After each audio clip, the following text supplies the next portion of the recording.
Last week in Michigan politics, your voice, your vote. As a major decision is made in the race for governor, what new polling is revealing about key statewide races and attitudes from a key voting group. Plus, a new report from the state's Bureau of Elections recommends keeping a high-profile voter ID proposal off the November ballot.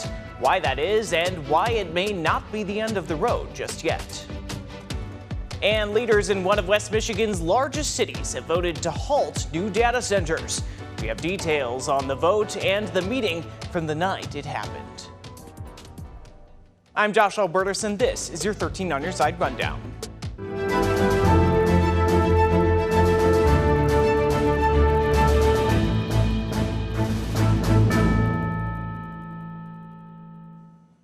Your voice, your vote, and a major announcement from Michigan's Democratic candidate for governor. On Wednesday, Jocelyn Benson came to Grand Rapids to reveal her choice for lieutenant governor, and there's a good chance you may recognize her name. A major announcement in the race for Michigan governor. I wanted a running mate who will ensure, along with me, that we work for the people. Democratic Secretary of State and candidate for governor Jocelyn Benson picking State Senate Majority Leader Winnie Brinks of Grand Rapids to be her lieutenant governor if elected in November. I need a governing partner who has a track record for getting things done. I thought I'd see some friends here today. Benson made the announcement during an event at Brewery Vivant in the East Hills neighborhood of Grand Rapids in Brinks' district. Brinks, the first woman to become majority leader in the chamber in 2023, would also make it the first time in state history that two women would hold the offices of governor and LG at the same time. I think that we've got the best ticket regardless of whether we're men or women on the Democratic side. I like to see representation in the highest offices of our land and in our state. Brinks has led through roughly 4 years amidst a vastly changing playing field under the Capitol Dome.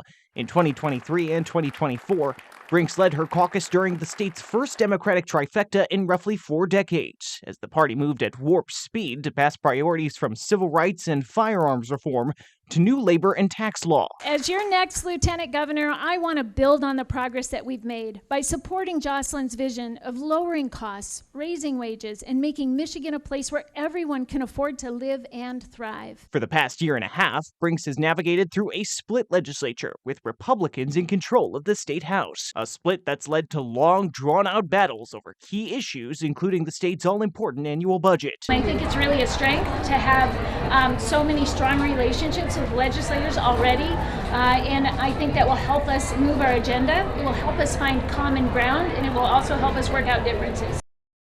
You'll remember the week prior, Congressman John James, the Republican Party's pick for governor, chose State Rep and House Oversight Chair Jay DeBoyer as his running mate. So legislative experience appeared to be at the front of the line here for a job that also serves as president of the state Senate. Both major parties are officially nominating their candidates for lieutenant governor, among other seats, at conventions this month, with the GOP's having happened this Saturday, the 22nd. The Democrats is set for August 29th. New polling out this week could give some insight on a key voting group here in Michigan, older voters. The poll out Thursday from AARP did run the range of ages and asked about a number of issues like foreign policy, affordability, and health care, but also had some particular details into what may drive the choices of voters 50 and up. Michigan's primary elections are now in the rear view, with eyes across the country set toward November.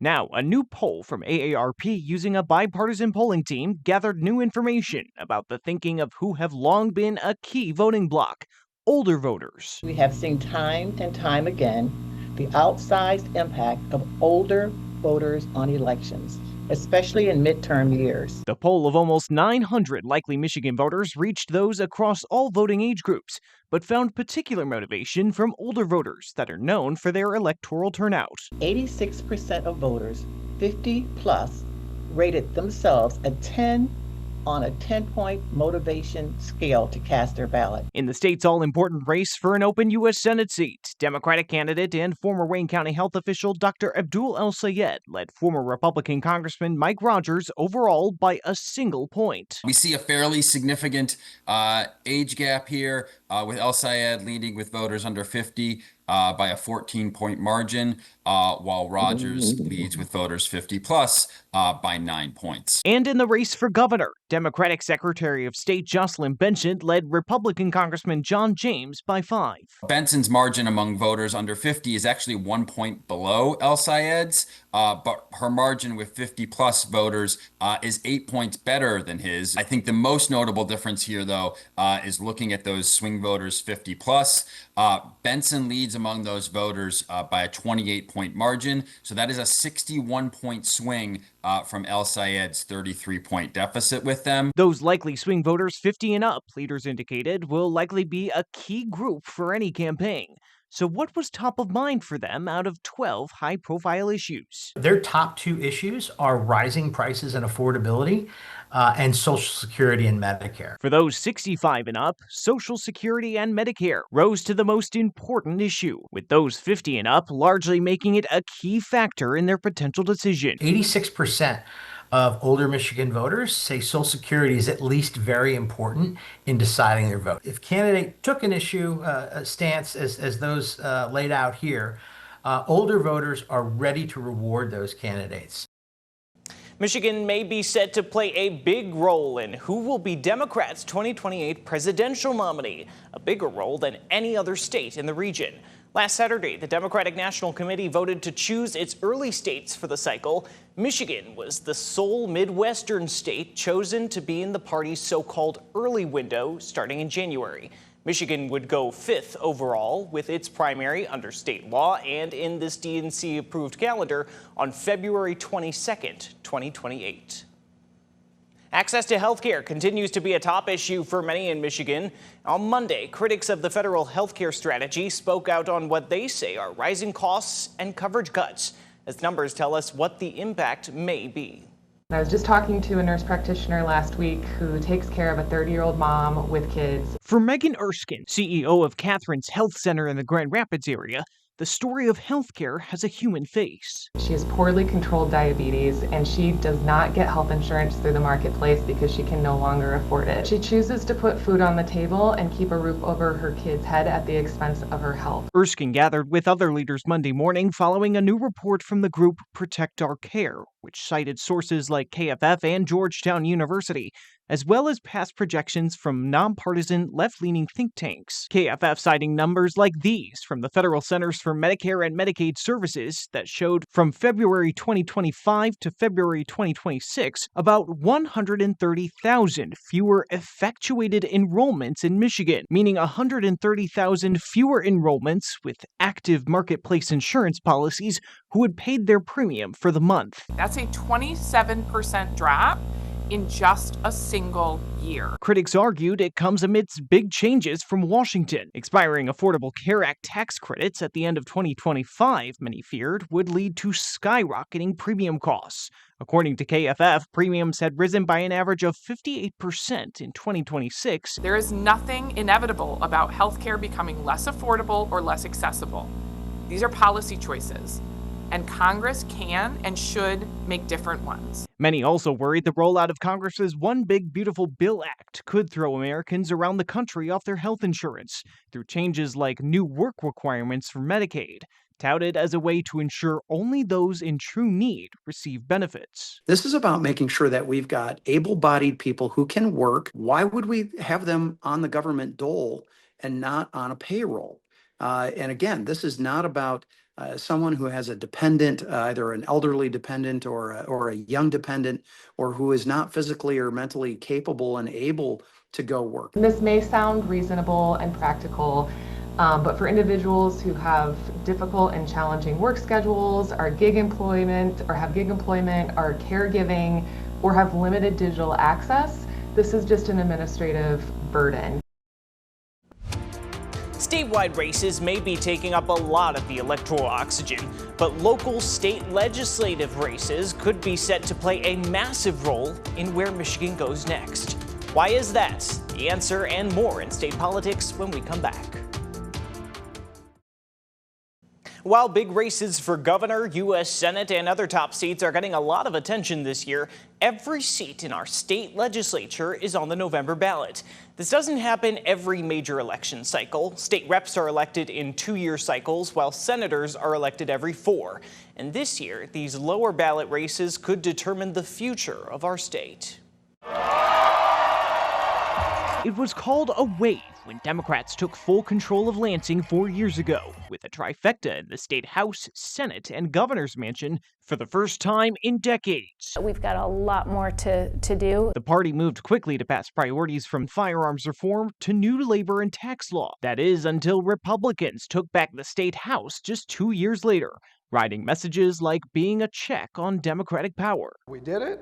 And you were all part of this. This is for you. While state legislative races may not be what we hear the most in an election season, both scenarios have appeared to highlight just how much control of the Capitol Dome can change the course of the Great Lakes state. Really, almost every issue that a voter faces in the day-to-day, schools, roads, most roads, the funding for them and the plans for them are decided really at the state level in the Michigan State House and the Michigan State Senate. Stakes only emphasized by the current razor-thin majorities in the Republican-controlled House and Democratic-controlled Senate. Gubernatorial candidates can't get much done without the help of state legislators, so a lot is up for grabs in these lower-profile elections. And following 2 years of long, drawn-out battles over things like how the state spends your tax dollars in its annual budgets, it's now a heated contest to decide who will be in charge in the coming years. There's a chance this year, because all three are up, that they could all move in the same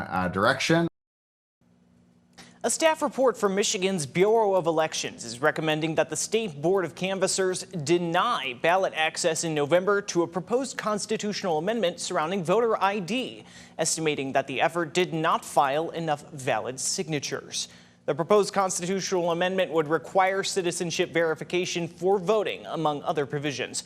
After more than 700,000 signatures were submitted and state staff went through the challenge process, a random sample of 1,000 signatures, the report said, came back with 612 valid signatures, when at least 629 were necessary.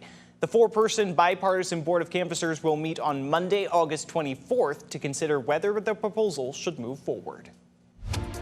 A developer would like to make Muskegon County's Fruitport Township a travel destination, but the prospect of a new casino remains up in the air. After the break, what that may have to do with state government and the latest plans for the old Great Lakes Downs property. State Attorney General Dana Nessel is challenging a Department of Energy order keeping the J.H. Campbell plant in West Olive open for another 3 months.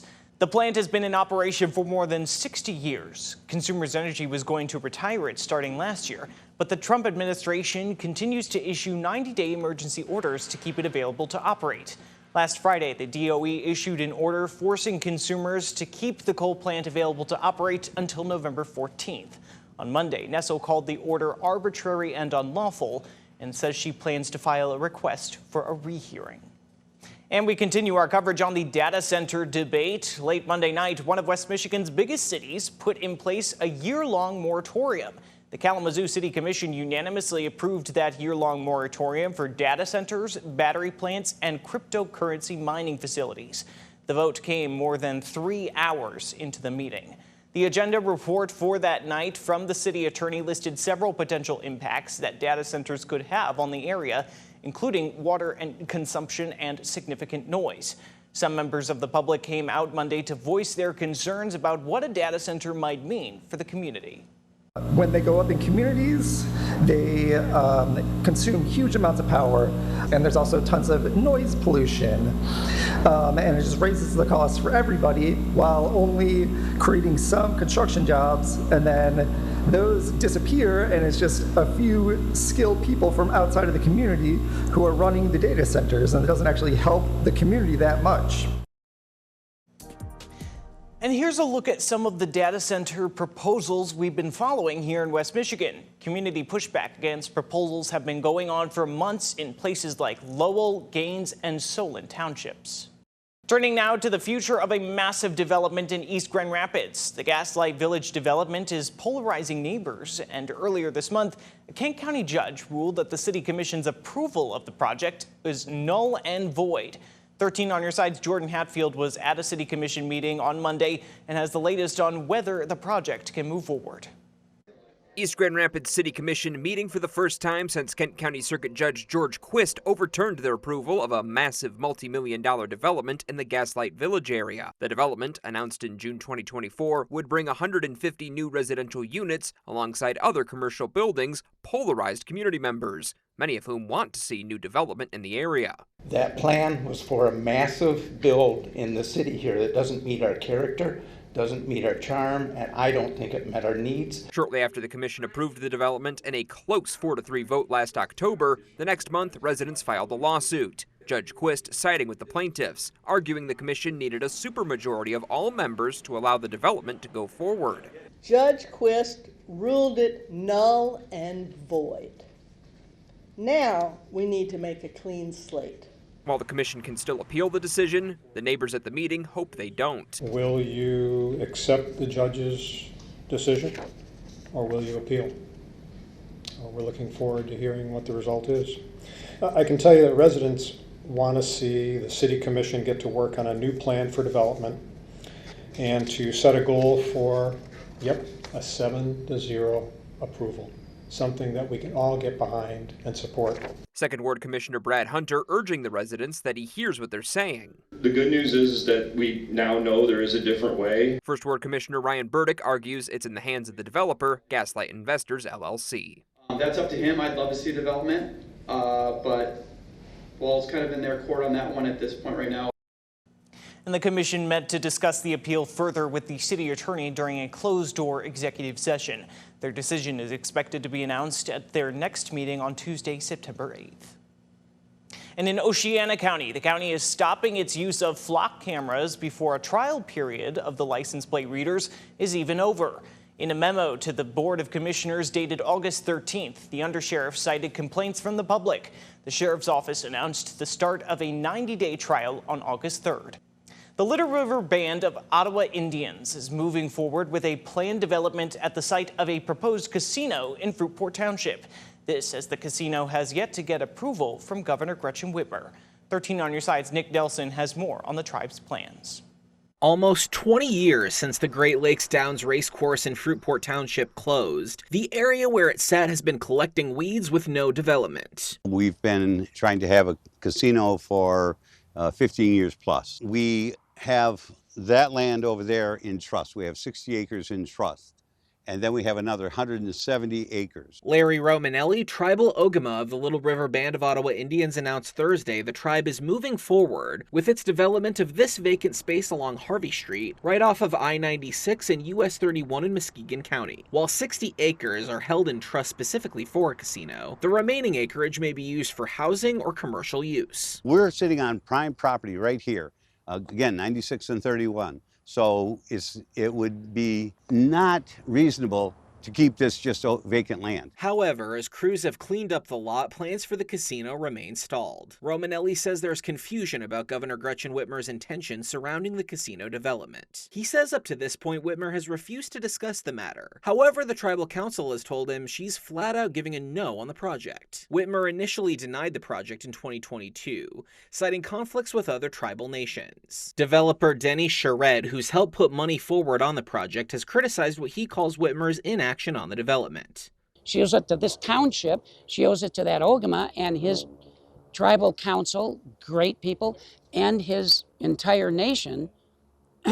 Why would you delay, defer, or deny that when they're not asking for a thing? Romanelli is hopeful a new administration can greenlight the casino following the November election. I've talked to some, of the candidates.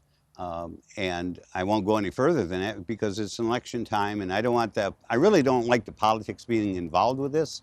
But yeah, I mean, we have to keep watching what's going on. Fruitport Township Supervisor Todd Dunham expressed support for the casino and highlighted its economic potential. It would have brought in, still will if we can get this. It's going to bring in 3,000 jobs. We're not, and big time is good union jobs building this casino. and the other parts of the casino that goes with this. It's frustrating. It's frustrating. Nick had also reached out to the governor's office for comment. As of this recording, he had not yet heard back. The November results are in, not at the polls, but for what you'll get at the polls after the state's second I Voted sticker contest. Which designs could be coming to a polling place near you? That's next. The state of Michigan has announced the winners of its second I Voted sticker contest after its inaugural 2024 contest that gained national attention. This year, more than 2,000 designs were submitted. The 9 winning stickers will be available for clerks to order and have at polling places for the November election. And that's the rundown for your week in Michigan politics. Be sure to keep up with all the top political stories of the day, both on air and online at 13onyourside.com.